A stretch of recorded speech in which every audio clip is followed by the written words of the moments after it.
Let her wear them, my brother sneered. It's all she has besides the nightmares and other people's blood. He said it loud enough for everyone to hear. My own family saw my sacrifice as a stain and my honor as a threat. They tried to bury my career and my spirit under the weight of their judgment. What they didn't realize is that you can't bury a woman who was born to fight back. My name is Colonel Cedra Holmes, United States Army. Tonight, I was operating in a foreign country. The language was English and the soil was North Carolinian, but I was an alien behind enemy lines. The grand ballroom of the Carolina Hotel was a spectacle of polished power. From a high, ornate ceiling, massive crystal chandeliers dripped light onto a sea of men in tailored tuxedos and women in shimmering evening gowns. The mellow notes of a jazz band playing "Fly Me to the Moon" wove through the air, which was thick with the scent of expensive perfume and aged whiskey. The scene was reflected in the gleaming oak floor, a surface so flawless it felt like a judgment on anyone with scars. I stood alone by the bar, a solitary island in my dark blue Army service uniform. While champagne flutes fizzed all around me, I held a simple glass of club soda with a slice of lime.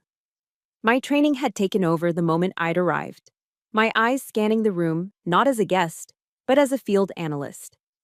The brilliant, practiced smiles were camouflage. The firm, political handshakes were transactions. The whole affair felt sterile, scrubbed clean of the honest grit of sand, sweat, and the unwavering camaraderie I had built my life on. This was a world of pristine surfaces, and I was a creature of the jagged edge, a relic from a place they only read about. My family found me, gliding through the crowd like elegant predators. My mother, Evelyn, and my younger sister, Serafina, were the perfect picture of Southern grace, a quality they often wielded like a weapon. "Cedra, darling, you really should try to smile more," Serafina murmured, her voice as sweet as iced tea. Her eyes, however, performed a cold, swift sweep of the decorations on my uniform. The silver star, the bronze star, the purple heart. To her, they were just gaudy trinkets, a breach of social etiquette. My mother leaned in, her gloved hand placing a delicate but unyielding weight on my forearm. She lowered her voice to a conspiratorial hiss, a poison dart meant only for me. "Cedra, couldn't you have taken those medals off? They just look so boastful." The word boastful was delivered like a conviction, a final verdict on my character. But the killing blow, as it always did, came from my older brother, Kalen. He strode toward us, a portrait of Washington, D.C. influence, swirling a heavy tumbler of Macallan 18. As a senior partner at a private military contractor, he profited from the outcomes of wars he would never have to fight. A cruel smirk touched his lips as he stopped, and he raised his voice just enough to be clearly heard by the circle of decorated generals standing nearby. "Let her wear them, mother," he announced, his tone a disgusting performance of pity. "It's all she has, besides the nightmares and other people's blood." A dead silence fell. It was an absolute void, a vacuum that sucked all the sound and air from our corner of the room. It was heavier than body armor. I watched a two-star general suddenly clear his throat and turn away, his attention abruptly captured by the floral arrangement. Another became intensely engaged in conversation with his wife. The ripple of their discomfort was a public confirmation of my shame. The humiliation was a physical force, hotter and sharper than the shrapnel I'd once dug out of my own shoulder in a dusty firebase. That was the clean, impersonal pain of a battlefield. This was a poisoned dagger, twisted in an old wound by the hand of the very boy I used to defend from bullies in the schoolyard. I stood there, my face an impassive mask I'd perfected over 25 years of service. But beneath the surface, I was hemorrhaging. I didn't look at him. I didn't look at any of them. To engage would be to surrender. Instead, my gaze broke free from the wreckage and scanned the room, this time not as an analyst, but as a survivor searching for solid ground. And then I saw him. In a forgotten corner, almost completely hidden by a large potted fern, sat Lieutenant Reese Valerius. To this glittering crowd, he was invisible, a piece of inconvenient furniture. But I didn't just notice him, I saw him. I recognized the look in his eyes instantly. It was the 1,000-yard stare. The hollowed-out gaze of a soldier who is physically returned but whose soul is still pinned down by enemy fire on some distant, God-forsaken hill. He was here, but he was also very far away. My next action wasn't an impulse, it was a mission. My training is to run toward the sound of the guns. Reese was a battlefield of one, and he was taking heavy casualties. I placed my glass on the bar with a quiet click. I squared my shoulders, and I began to walk. The crowd of silk and wool parted before me as I crossed the polished floor, each step deliberate. I stopped before his chair. Then, I did something that brought the ballroom to a complete standstill. I lowered myself down, bending one knee to the floor. In my world, this is not an act of submission. It is the highest sign of respect one warrior can offer another. I looked up at the young lieutenant. His eyes slowly refocused from that distant horizon to my face. "Lieutenant," I said, my voice steady and clear, a calm command in the silent room. "Would you do me the honor of this dance?" He stared, his mouth slightly open. Confusion warred with disbelief in his eyes until a flicker of something else, understanding, finally won. He gave a single, jerky nod. As he pushed himself up to stand, the sharp, metallic scrape of his heavy leg brace against the oak floor was the only sound in the vast hall. It was a harsh, discordant note, but to me, it was the most honest music I had heard all night. It was a soundtrack of pain, effort, and unbreakable resilience. We didn't speak as we moved to the center of the floor, his gait stiff and measured, my presence a quiet, steadying support. We were two soldiers on patrol, in a world that could never understand our war. We had only taken a few steps when a figure approached. It was his father, General Tiberius Valerius, a living legend. The man they called the God of War of CENTCOM. His face was a chiseled map of strategic command and hard decisions. But as he looked at his son, standing tall and moving under his own power, that legendary composure shattered. His eyes, accustomed to staring down global threats, glistened with unshed tears. He stopped directly in front of me, his gaze powerful and direct. His voice, a command that had moved armies, was now a quiet testament, thick with an emotion that silenced the entire room. "Colonel," he said, and every soul in the ballroom leaned in. "You just gave me my son back." It wasn't a thank you, it was a knighting. It was a public declaration of what true strength and real value looked like, made in front of those who only understood the superficial kind. It was an honor that outshone every medal on my uniform. I glanced over at my brother. For the first time in his life, Kalen was speechless. He stood frozen, the expensive Macallan in his hand suddenly looking absurd and meaningless. He had tried to bury me with words, but he was powerless now. The raw, undeniable power of a father's gratitude, earned through a simple act of human decency, was a currency his fortune could never buy. The ride home in the Lincoln Navigator was drowned in a silence heavier than incoming artillery. It was a tactical silence, thick with unspoken accusations and years of resentment. In the back seat, my mother and Serafina sat perfectly still, two marble statues of silent complicity. They stared out their respective windows, making themselves small, refusing to exist in the conflict my brother was about to initiate. Up front, Kalen gripped the leather-wrapped steering wheel, his knuckles white under the intermittent glow of the streetlights. His eyes were cold, fixed on the dark road ahead. He didn't start with a yell. That wasn't his style. Kalen's cruelty was corporate, analytical. He began my trial by jury with the calm, measured tone of a DC consultant delivering a hostile performance review. "That was a well-staged performance, Cedra. Very impressive," he said, his voice slicing through the quiet. "A perfectly calculated engagement, turning a four-star general's son into a strategic asset to polish your own, slightly tarnished image." He paused, letting the words land like precision strikes. "He wasn't a person to you in that moment.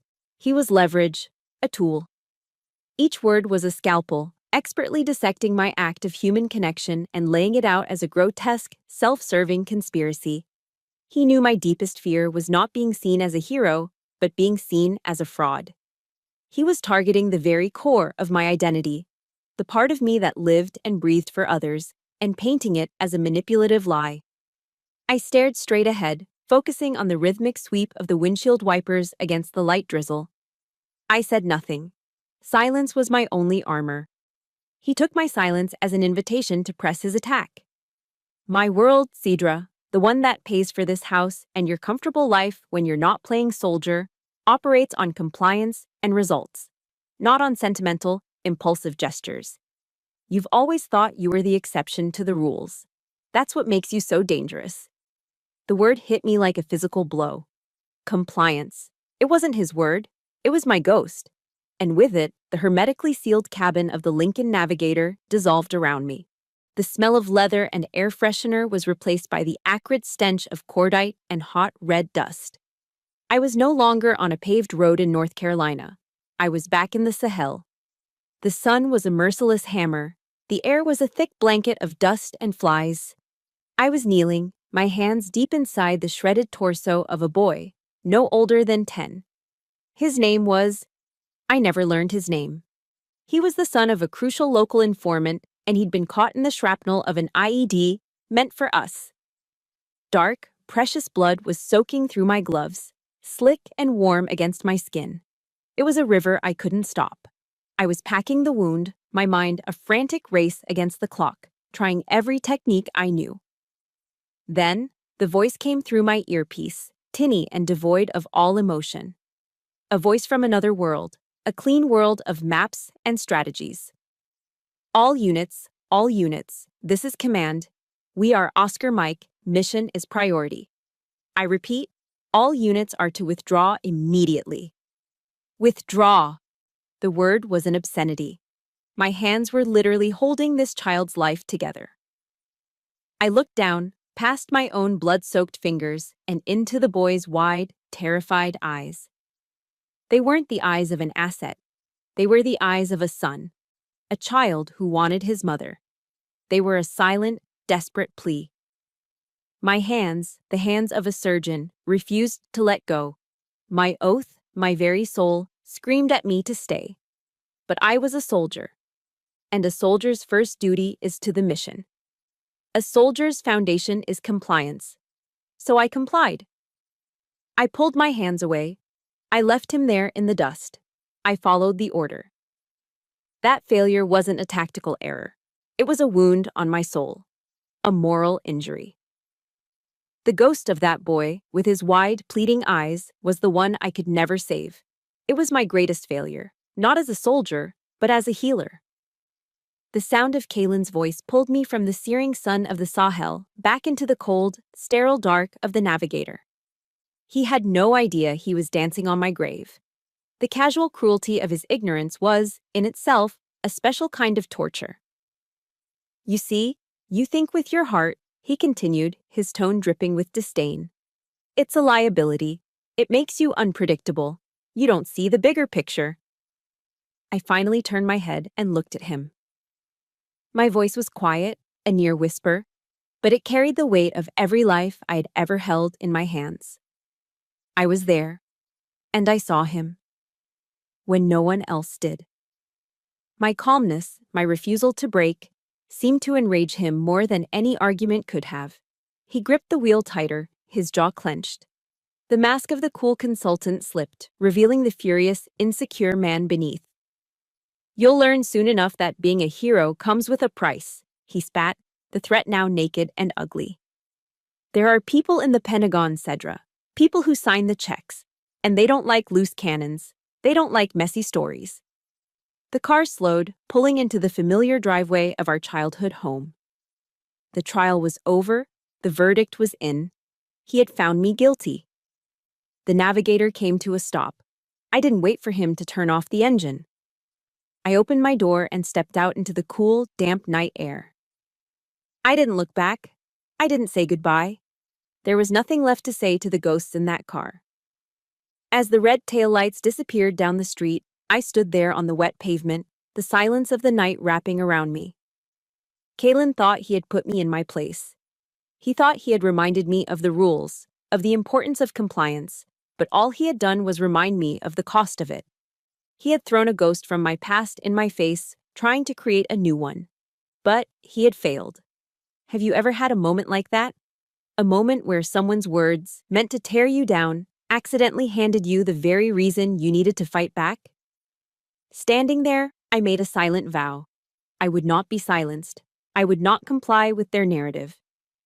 He had started a war of whispers and shadows, and he was about to find out that in the shadows, I was home. Kalen's war didn't begin with a declaration. It began with whispers. His attack wasn't a frontal assault. It was a campaign of psychological warfare, fought with invisible arrows tipped in poison. The first arrow found its mark 2 days after the gala. I was in my office at Womack Army Medical Center, reviewing patient charts, when my phone buzzed with a text. It was from my commanding officer, Colonel Marcus Thorne, a good man I'd served with for years.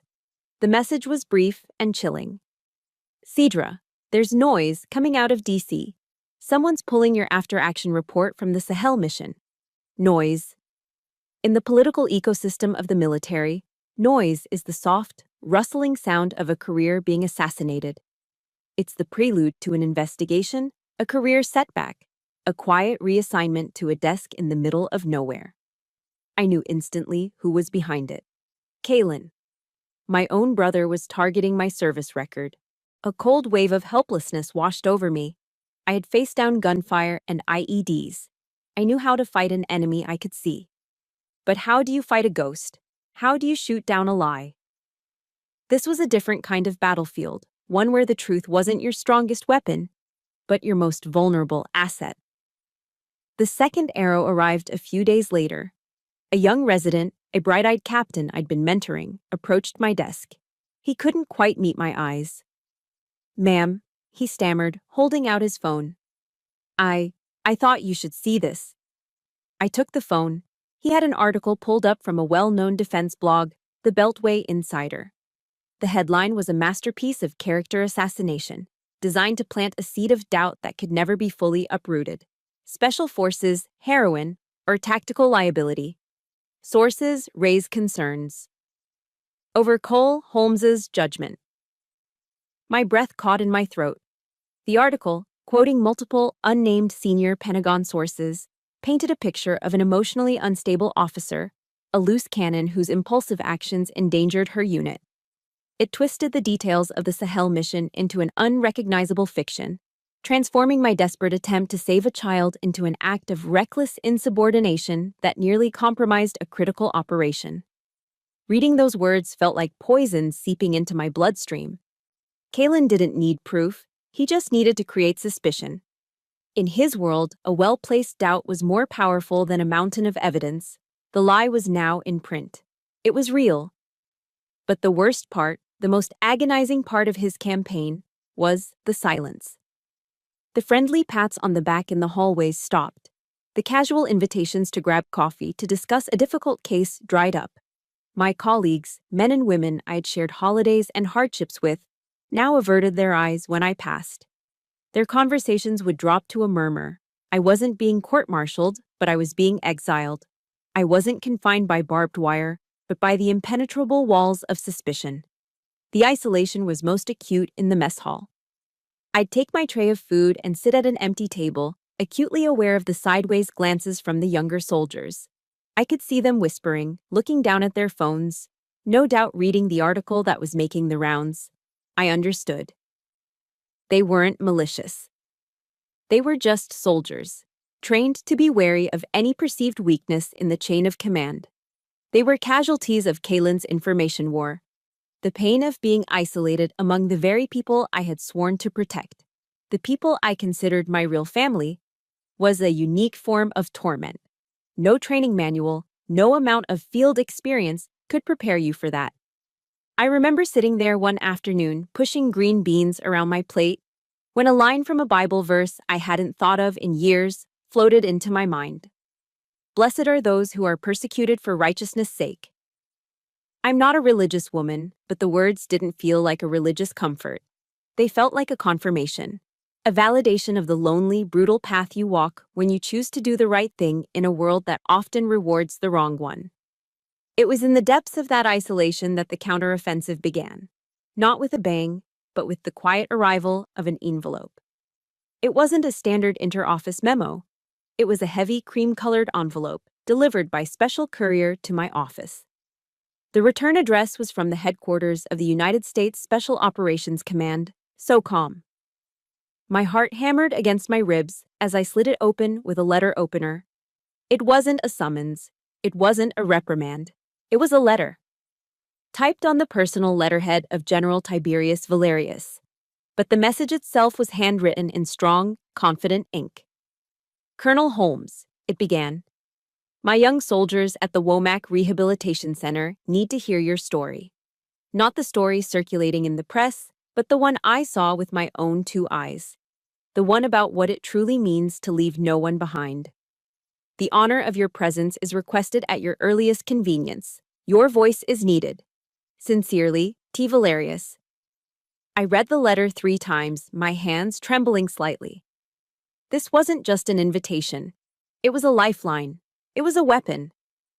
In the middle of Kalen's storm of whispers and lies, the most powerful man in my world had just handed me a shield. He was offering me a platform, a chance to fight back not by denying the lie, but by speaking my own truth. It was a testament, a piece of concrete evidence that even in the deepest darkness, there are those who still see the light.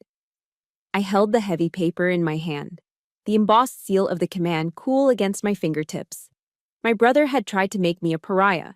He had tried to isolate me and define me by his version of events. But this letter, this single piece of paper, was a direct order from Olympus. It was a command to fight. And a good soldier always obeys a command.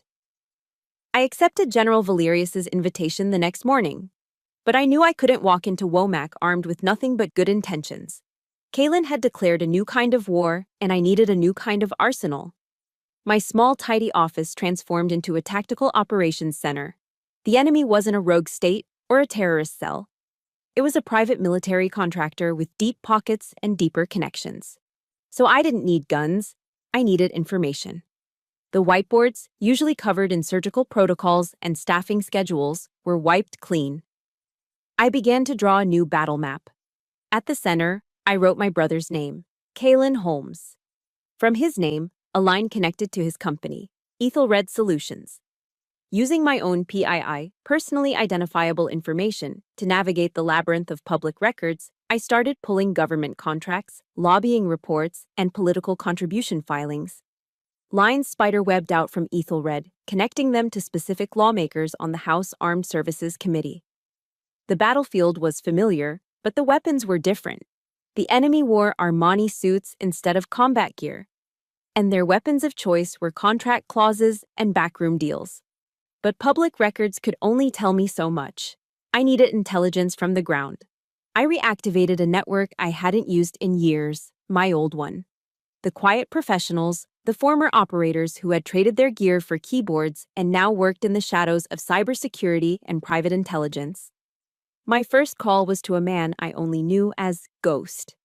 He was a legendary Green Beret comm sergeant who was now a formidable gray hat hacker, the kind of person who could walk through digital walls without leaving a footprint. The call was made on an encrypted app, a conversation that would exist for only a few minutes before vanishing into the ether. Cedra, his voice crackled, low and gravelly. Been a long time. I heard about the noise. Your brother was always a snake. Thinks war is just an Excel spreadsheet. I need to know what he's planning, Ghost, I said, cutting to the chase. What's Ethelred's angle? Give me a few hours, he replied. There was no hesitation. In our world, you don't ask why, you just execute. Through Ghost and a few other discreet calls, a disturbing picture began to emerge.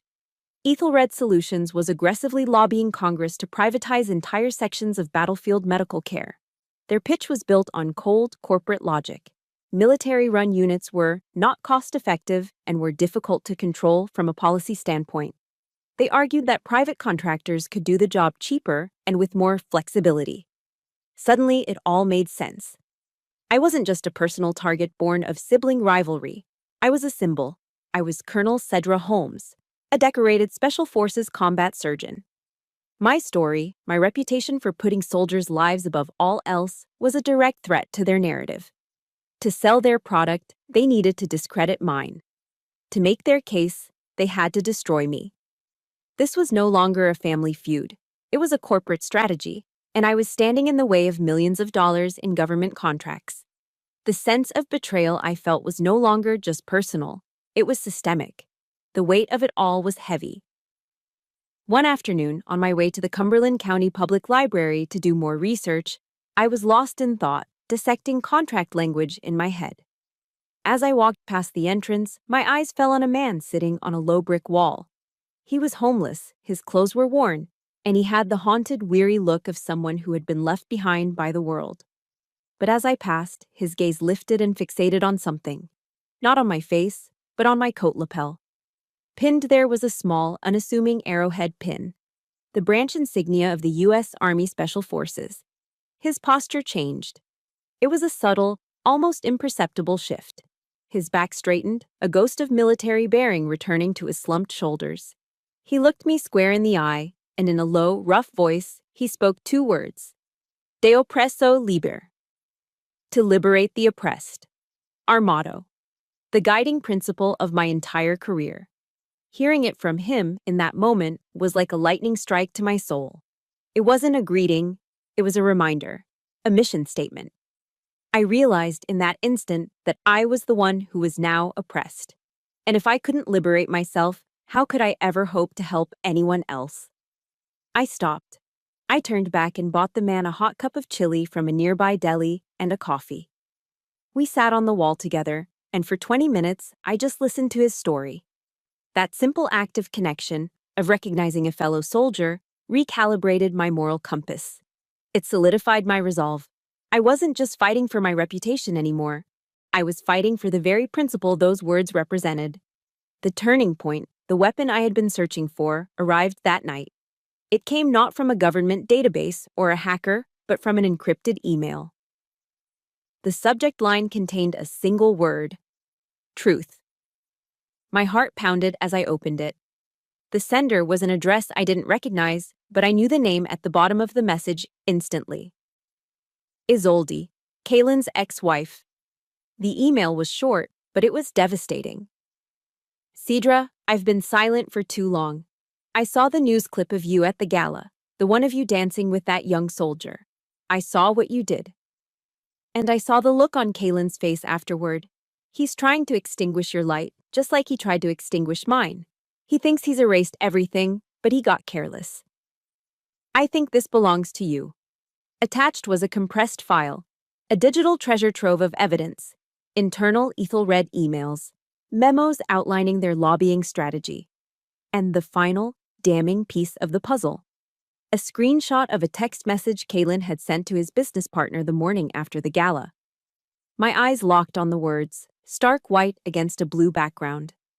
The Valerius incident is a problem. The SOF medic hero narrative is gaining traction. Discrediting her is now top priority. We need to kill this story before it kills our proposal. I stared at the screen, a cold, hard certainty settling in my gut. This wasn't a rumor anymore. It wasn't an anonymous source. This was Kaylin, in his own words, laying out his motive and his plan. This was the smoking gun. This was my ammunition. The evidence I had collected was a loaded weapon, cold and heavy in my possession. But before I could use it, I had a promise to keep. I drove to Womack, not to the main hospital building, but to the sprawling rehabilitation center on the west side of the base. As I stepped out of my car, the sterile opulence of the Carolina Hotel felt like a distant, irrelevant dream. This place was different. There was no jazz band here. The air hummed with a different kind of music. The rhythmic clang of weights in the physical therapy room, the soft whir of wheelchair motors, the sharp scrape of metal leg braces on linoleum floors, and the occasional guttural cry of effort and pain. The air smelled not of perfume, but of antiseptic cleaner and the honest sweat of hard work. This was not a place of polished surfaces. This was a place of grit, of stripped-down humanity, of profound dignity. This was my cathedral. I found Rhys Valerius in the PT room, his hands gripping the parallel bars. His face was beaded with sweat, his jaw set in a grim line of determination as he forced his uncooperative leg to move, step by agonizing step. But his eyes were different. The hollow, thousand-yard stare was gone. In its place, a small, hard flame had been lit. He saw me watching and paused, catching his breath. He didn't smile or offer a word of thanks. He simply gave me a short, sharp nod, a silent acknowledgement from one soldier to another. That single gesture, coming from him in this place, was worth more than any medal the Pentagon could ever pin on my chest. It was a confirmation. I was in the right place. Later, I was in the common room, a large sunlit space with worn armchairs and a perpetually half-finished jigsaw puzzle on a card table. It was there I saw a young officer, Lieutenant Kira Sterling. She was a pilot whose career had been cut short by an RPG. She was sitting on a low bench, her body tense with frustration, trying to tie the laces of her running shoe with one hand. Her other arm ended in a sleek carbon fiber prosthesis just below the elbow. Her face was a mask of fury and shame, and the other soldiers in the room, out of a sense of respect and awkwardness, were pretending not to notice her struggle. My first instinct as a doctor, a fixer, was to walk over and help her. But I stopped myself. My brother had accused me of using people as tools. I would not prove him right. Instead of offering to do it for her, I walked over and quietly sat in the armchair opposite her. I didn't look at her hands. I met her angry, frustrated gaze. "The first time I had to clamp an aorta under fire," I said, my voice low and calm. My hands were shaking so badly I almost dropped the forceps. I was 28 years old. I was terrified I was going to fail, that this man was going to die right there because my hands wouldn't stop shaking. Kira's head snapped up, her frustration momentarily forgotten, replaced by surprise. I continued, my gaze steady. He didn't die. But I never forgot that feeling of utter failure, of my own body betraying me. Sometimes the hardest part isn't getting the job done. It's giving yourself permission to be clumsy, permission to fail, and permission to try again. I didn't offer a solution. I didn't give her a special technique for one-handed knots. I just shared my own moment of weakness, my own fear. I offered her my vulnerability as a shield for her own. I sat with her in silence for another minute, and then I got up and walked to the coffee machine. When I glanced back, she was standing up, both of her shoes now perfectly tied. A small, triumphant smile played on her lips. Later that afternoon, I met with the group of soldiers General Valerius had assembled. There was no stage, no podium. I pulled a simple chair into their circle, making myself one of them. We were just a group of people in a room, surrounded by the quiet dignity of their shared struggle. I didn't talk about bravery. I didn't give a speech about sacrifice or the flag. I told them a simple story. "I was on a long-range patrol once," I began, "and we were caught in a sandstorm, a real monster. Visibility was zero. One of my men, a young sergeant, had twisted his ankle badly. He could walk, but he was slow, and he was in pain. The mission priority was to get to our extraction point before we were compromised. I looked around the circle, meeting each of their eyes. I could have had 2 other soldiers carry him to speed us up. I could have given him a shot of morphine and told him to push through the pain. But instead, I just fell in step next to him. I put my arm across his back, not to pull him, but just to be a steady presence. I used my body to shield his face from the worst of the wind. And we walked together, one slow, deliberate step at a time. We were the last ones to the chopper, but we got there together." I let the silence settle in the room. My role out there, and my role here, isn't to pull you out of the darkness. It's not to fix you, or to tell you how to heal. My role is to be willing to sit with you in the dark for as long as it takes, until you are ready to find the light for yourself. It's to walk alongside you, not ahead of you. The room was quiet, but it was a heavy, thoughtful silence. It was the silence of recognition, of a truth deeply felt. As I was leaving the center, Lieutenant Sterling stopped me at the door. She looked at me, her gaze clear and strong. "You don't lead from the front, Colonel," she said. "You lead from the side. But that's what makes us all want to move forward." Driving away from the base, the hard drive with Kalen's emails felt less important. It was still my weapon, my evidence. But I realized in that moment that my greatest strength wasn't the proof of his lies. It was the truth these soldiers had just reflected back at me. It was the quiet power of walking alongside someone, not as a savior, but as a fellow traveler. Have you ever felt that? The profound strength that comes not from fixing someone, but just from being present with them in their struggle? I was no longer fighting for my own honor. I was fighting for them. I was fighting for the sacred space of the quiet, patient work of healing, a space my brother and his spreadsheets could never understand and would never be allowed to touch. That night, my small, quiet kitchen became a war room. The lights were off, save for the cold, blue-white glow of my laptop screen, casting long shadows on the walls.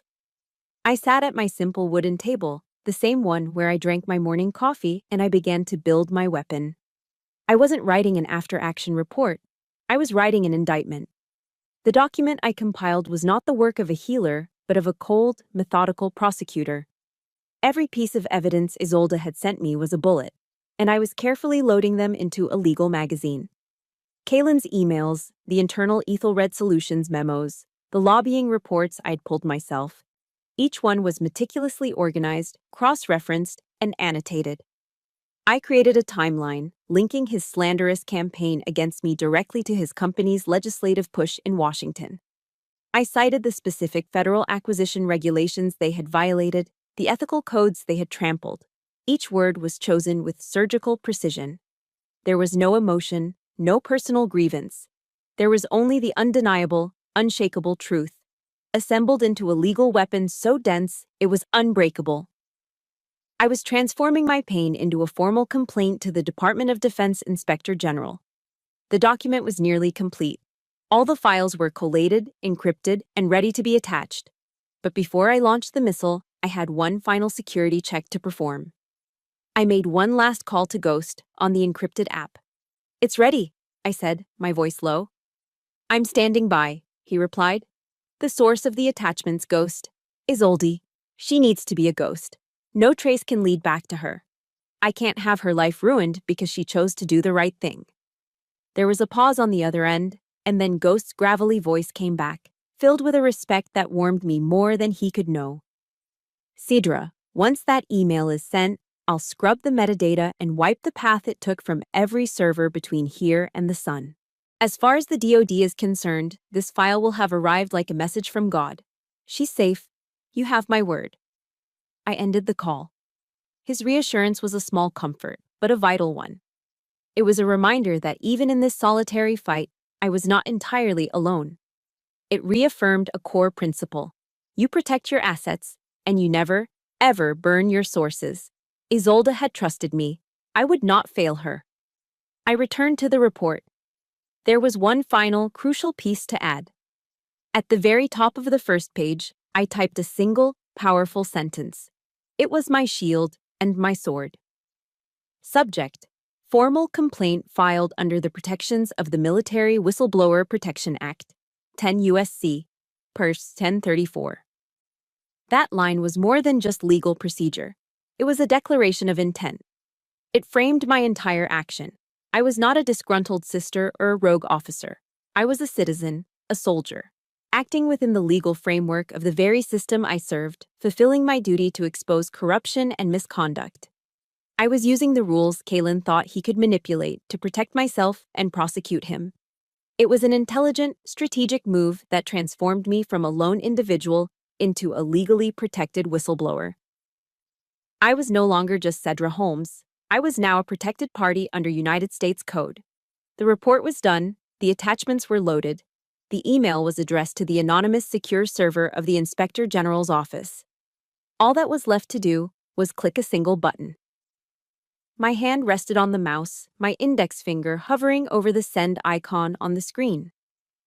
For a long, breathless moment, I hesitated. This was the point of no return.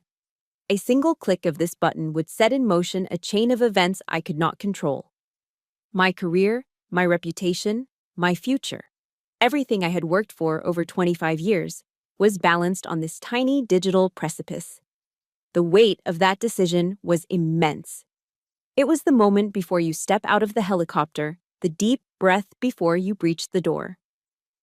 I closed my eyes. The faces of the soldiers at Womack appeared in my mind. I saw Reese, his jaw set in determination as he took a painful step. I saw Kira, her small, triumphant smile after tying her own shoes. I saw the quiet dignity in their eyes, the unspoken trust they had placed in me. I was fighting for them now, for the sacred space of healing that my brother and his soulless corporation wanted to turn into a line item on a budget. My eyes opened. The hesitation was gone. The fear was gone. All that remained was a cold, clear sense of purpose. My finger clicked the mouse, the button depressed, the email vanished from my outbox. Sent. A wave of profound relief washed over me, a feeling of immense weight being lifted from my shoulders. It was done. I had stepped out of the helicopter. I had breached the door. Whatever happened next, whatever the consequences, I had refused to be a silent victim. I had refused to comply with the lies. I'd broken the silence. I pushed my chair back from the table and stood up, walking over to the kitchen window. I looked out at the quiet, sleeping neighborhood, the same one I'd grown up in. But the world felt different now. A storm was coming. Kalen had summoned it with his whispers and his arrogance, but this time I would not be standing in it alone. I had chosen my side, and my side was the truth. The conference room in the Pentagon was as cold and sterile as an operating theater. The air was thick with the silent, suffocating pressure of high-stakes politics. I was seated not at the long, polished mahogany table with the review board, but in a single chair set against the wall, like a defendant not even granted the dignity of a table. An observer. A ghost. From his seat at the main table, my brother, Kalen, was the picture of confidence. He exuded an aura of power, leaning back in his leather chair, exchanging subtle, knowing nods with a few of the generals on the committee, men whose political campaigns his company had generously funded. He believed this was his stage. He believed this was the final act of my public execution. He was radiating victory.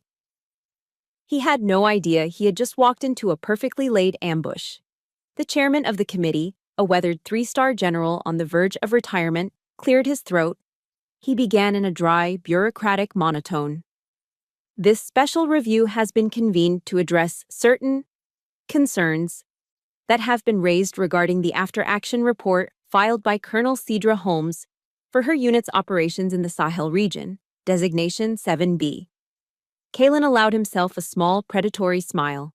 This was it, the public condemnation, the official end of his troublesome sister.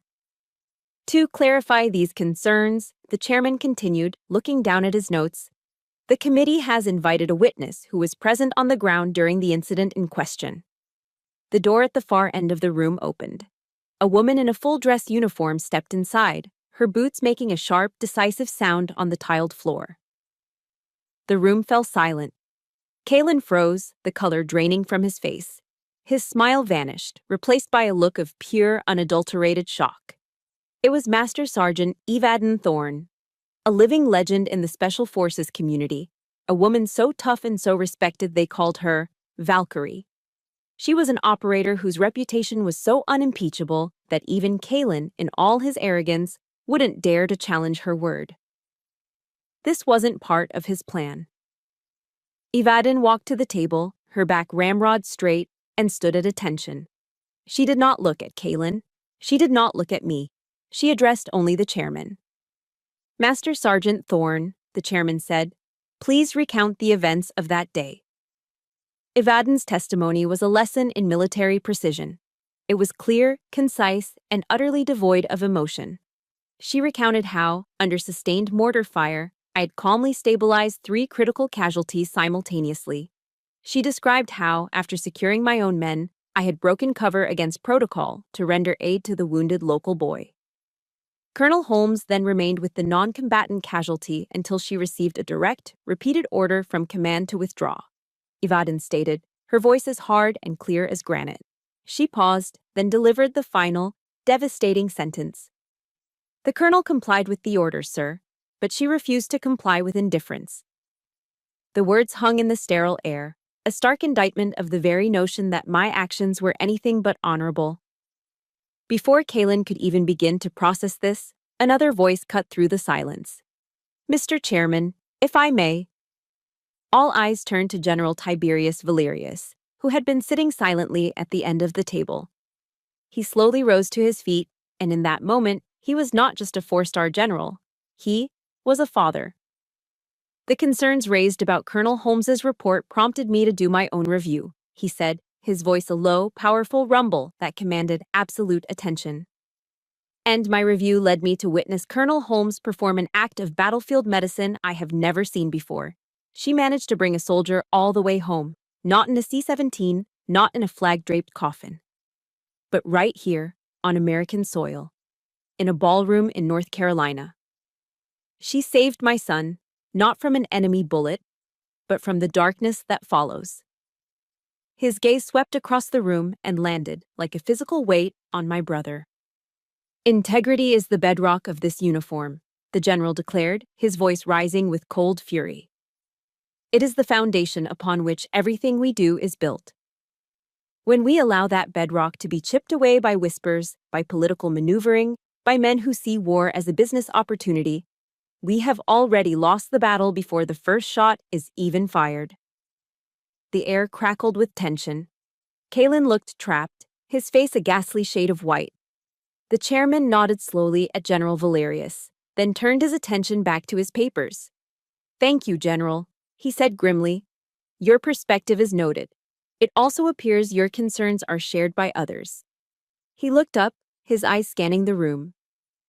As of 0800 this morning, my office was made aware that the Department of Defense Inspector General has received a formal, detailed report under the Military Whistleblower Protection Act. This report alleges a coordinated campaign of misinformation and potential contract fraud on the part of a civilian contractor, Ethelred Solutions. Kalen flinched as if he'd been struck. "The IG's office has opened a full criminal investigation," the chairman stated, his voice flat and final. He then gave a curt nod to an aide standing by a large presentation screen. And the whistleblower was kind enough to provide supporting documentation. The screen flickered to life, and there it was. An image of Kalen's text message, blown up for the entire room to see. The words were massive, stark, and undeniable. "The Valerius incident is a problem. The SOF medic hero narrative is gaining traction. Discrediting her is now top priority." A collective gasp went through the room. Kalen's face, which had been white, now turned a mottled, sickly gray. He half rose from his chair, his mouth opening and closing like a fish, sputtering meaningless protests. This is out of context. It's a fabrication." But no one was listening. No one was looking at him. They were all looking at the screen, at the raw, ugly truth of his betrayal laid bare for the world to see. I didn't look at him either. I didn't need to see his collapse. I just looked straight ahead, my back straight, my chin held high. I didn't have to say a single word. The truth was finally speaking for me. The aftershocks of the Pentagon meeting spread through the military community like wildfire. The story became a cautionary tale whispered in hallways and over secure phone lines. Ethelred Solutions had its contracts frozen pending the outcome of the Inspector General's investigation. Kalen was suspended, his career and reputation in ruins. I had won. Decisively. But there was no triumphant parade. There was no victory party. I returned to my small, quiet apartment off base, and as I closed the door behind me, the adrenaline of the fight drained away, leaving behind a profound and hollow emptiness. It was the silence after the storm, the eerie quiet of a battlefield after the shooting stops. I had won the war, but the cost was the final, irrevocable shattering of a bond with the brother I once knew. I didn't turn on the lights. I walked through the dim rooms to the living room window and just stood there, watching the evening traffic pass by. Victory wasn't loud. It didn't taste sweet. It tasted of loss and the bone-deep weariness of a long, painful war. That evening, as I was sitting in the quiet dark, there was a soft knock at my door. It was a young corporal from the motor pool holding a simple cardboard box. "For you, Colonel," he said, handing it to me. Inside, nestled in a linen napkin, was a dozen still warm oatmeal raisin cookies. Tucked into the side was a small handwritten note on elegant stationery. Thank you for giving me my son's smile back. And my husband's too. Eleanor Valerius. This simple, homespun gift from the general's wife, this acknowledgement from one woman to another, meant more to me than any official commendation ever could. It was a reminder of what I had been fighting for. 2 days later, my phone buzzed with a text from a number I didn't recognize. It's Kalen. Can we meet? He asked to meet at a shabby little diner in Fayetteville, the kind with cracked vinyl booths and a jukebox that hadn't been updated since the 90s. It was a place we used to go as kids to spend our allowance on milkshakes and French fries. When I saw him sitting in a booth in the back corner, I barely recognized him. He looked like he had aged a decade in a week. The arrogant, condescending titan of industry was gone. In his place was a shrunken, pathetic man. He couldn't meet my eyes. He just stared into his black coffee as if it held the answers to the universe. I was wrong, he finally said, his voice a hoarse, broken whisper. It was the first time in his adult life I had ever heard him admit fault. He finally looked up at me, and what I saw in his eyes wasn't anger. It was fear. I don't hate you, Cedra. I'm scared of you. I've always been scared of you. Your light, your certainty. It just made my own world feel so small, so cheap. For the first time, he was telling the truth. And I felt nothing. No satisfaction, no triumph. Just a deep, profound sadness for this small, insecure man who had spent his entire life choosing to destroy rather than to build, simply because he was afraid of being overshadowed.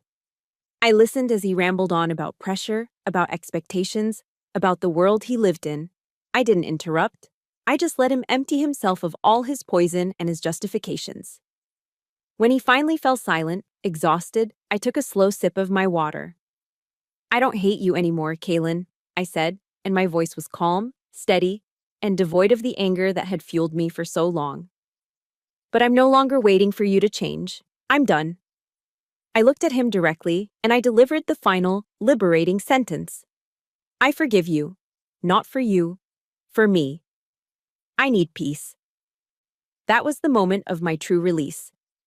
I stood up from the booth, leaving my water untouched. I placed a $10 bill on the table to cover our coffees. And I walked away, leaving him alone with his newfound and utterly useless truth. That night, I went into my closet and pulled out a small cedar-lined wooden box from the top shelf. It was filled with the artifacts of a shared childhood.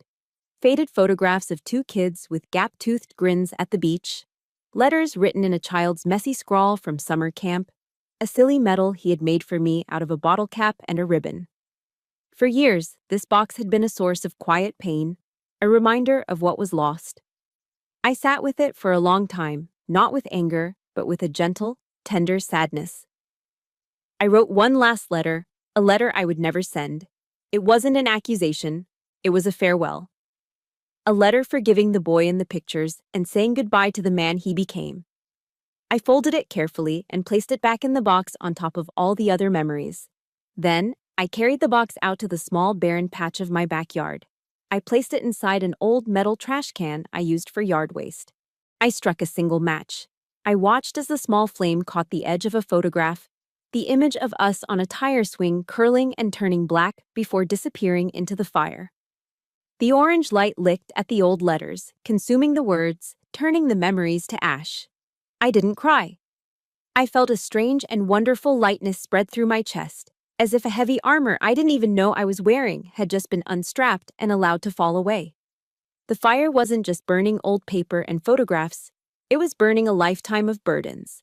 The burden of seeking approval from someone who could never give it.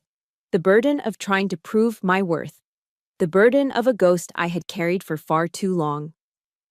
When the last flame died down, there was nothing left but a pile of gray ash and a vast, silent, star-filled sky above me. I took a deep, clean breath. The air tasted of freedom. I had finally cut the last cord. I had written my own ending. The awards ceremony was held in the main auditorium at Womack. The space was formal and solemn, filled with rows of soldiers in their dress uniforms, their faces a testament to service and sacrifice. There was no champagne here, no string quartet. There was only a profound shared respect that felt more sacred than any cathedral I had ever entered. I stood on the stage, my back straight, as General Valerius spoke from the podium. "We are here today to present a new, special commendation," he began, his voice echoing through the silent hall. "The Aegis Cross. In mythology, the Aegis was the shield of the gods, a symbol not of aggression, but of divine protection. This award is not for acts of valor in taking a hill, but for a different, deeper kind of courage. It is for the courage to walk into another's darkness and stand with them, to shield them not from bullets, but from despair."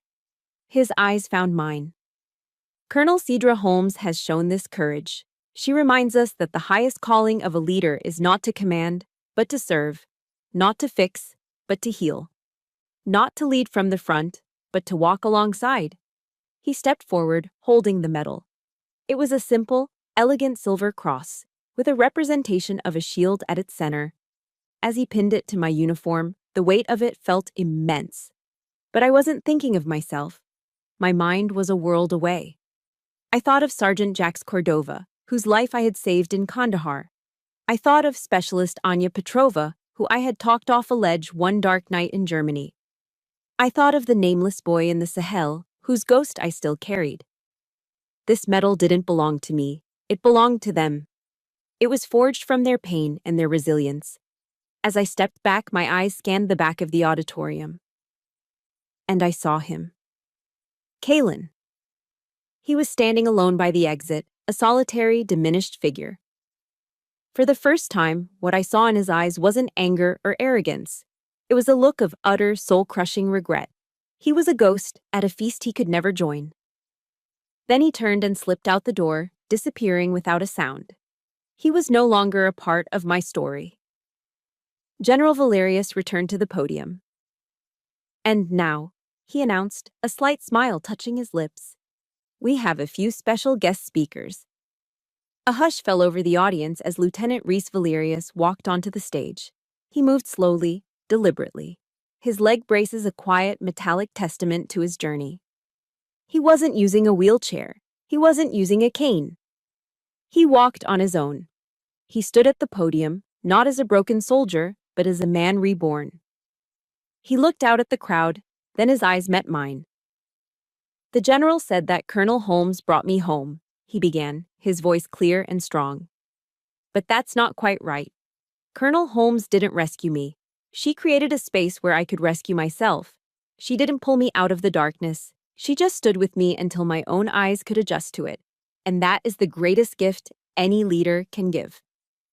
He paused, then turned to the audience. "And I'm not the only one.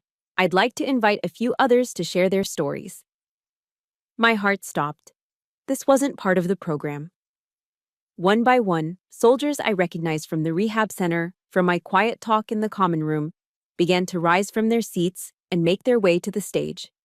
It was an unrehearsed, unscripted, and utterly breathtaking moment. First came Lieutenant Kira Sterling. She walked up to the microphone and, with a confidence that radiated through the hall, held up her carbon fiber prosthetic hand.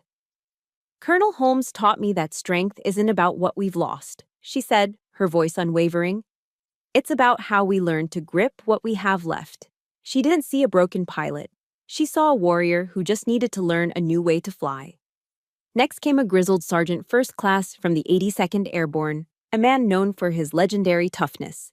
His voice was thick with emotion as he spoke. "For 3 years, I didn't sleep more than 2 hours a night.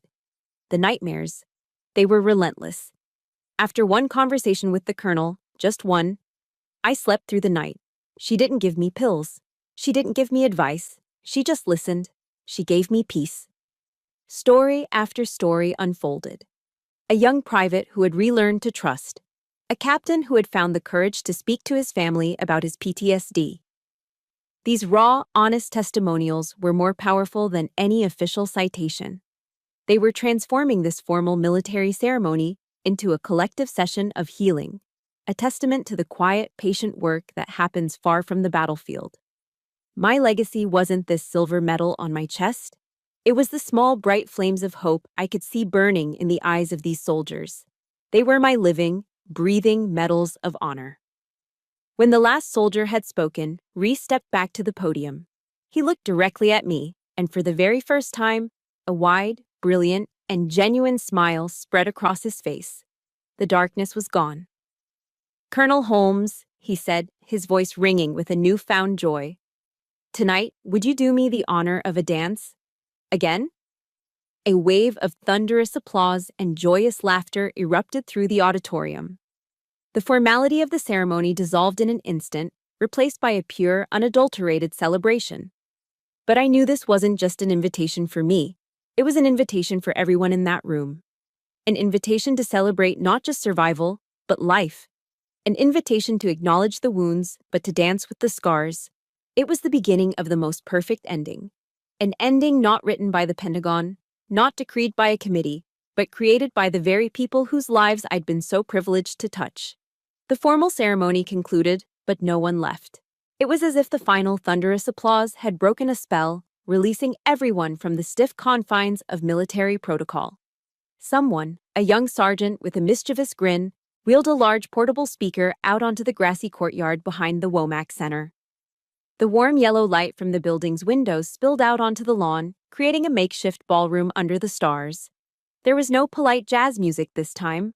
A moment later, the iconic rebellious opening riff of Bruce Springsteen's Born to Run ripped through the quiet evening air. A spontaneous cheer went up from the crowd. The party had begun. There were no formal invitations, no rigid etiquette. There was only the raw, driving energy of the music and a community of people learning how to live again. I saw General Valerius take off his decorated uniform jacket, toss it over a chair, and roll up his sleeves. He was laughing, truly laughing, sharing a story with a group of young soldiers who now saw him not as a general, but as a fellow traveler. This was a different kind of army, an army of survivors. And then they began to dance. It was the most beautifully imperfect dance I had ever witnessed. It was awkward and clumsy and breathtakingly real. Reese, his leg braces no longer a mark of weakness but a part of his strength, was dancing with Kira. She held one arm around his shoulder, her carbon fiber hand resting confidently on his back, and they were both laughing, a pure, uninhibited sound of joy. Soldiers in wheelchairs were spinning their chairs in time with the beat, their faces alight with a freedom no physical limitation could ever contain. A young woman with deep scars on her face was dancing with her eyes closed, a serene smile on her lips, lost in the music. Each movement, each awkward step, each joyful spin was a declaration of defiance. It was a testament to their resilience. They weren't hiding their wounds, they were dancing with them. This was not a dance of perfection or grace, it was a dance of acceptance, a celebration of the jagged, beautiful, and unbreakable human spirit. I stood on the edge of the light, just watching, and a sense of peace so profound and so complete washed over me that it felt like coming home for the first time. This was my family. This was my tribe. From the corner of my eye, I saw a flicker of movement in the shadows beyond the courtyard light. It was Kalen. He stood there for a long moment, a ghost at the edge of a world he could never enter, watching the joyful, messy celebration. He watched the people he had dismissed as broken, as liabilities, find a strength and a joy he would never know. Then, as quietly as he had appeared, he turned and melted back into the darkness. This time, his departure left no void, no anger, no sadness. I was free.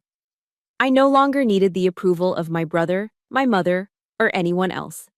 My family was right here, in this circle of light, dancing with their own ghosts and winning.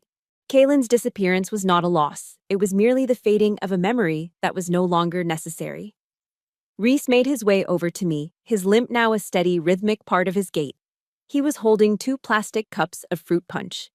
"Tonight, Colonel," he said, his voice filled with a quiet, heartfelt gratitude, "we're all dancing for you." I looked at him, at the genuine warmth in his eyes, and then at the swirling, joyful chaos behind him. A true, real smile. The first one that reached all the way to my soul, spread across my face. I gently shook my head. "No, Lieutenant," I said, my voice soft but certain. I took one of the cups from his hand. "Tonight, we dance for us." In that moment, I understood. True leadership isn't about pulling people behind you. It isn't about standing in front and issuing commands. It's about having the courage to join the dance. It's about creating a safe and sacred space where everyone feels free to be their own imperfect, wounded, and magnificent selves. I took a step forward, leaving the safety of the shadows behind me. I stepped into the warm circle of light. I stepped into the messy, beautiful, unscripted celebration. And I began to dance. The music swelled, the laughter grew louder, and the dance of the survivors continued, brave and human and free, long into the Carolina night. That night, as I watched my new family dance, I understood something essential. My story, with all its pain and its eventual peace, isn't unique. So many of us fight silent battles, feeling isolated in our struggles, searching for our own circle of light, our own chosen family.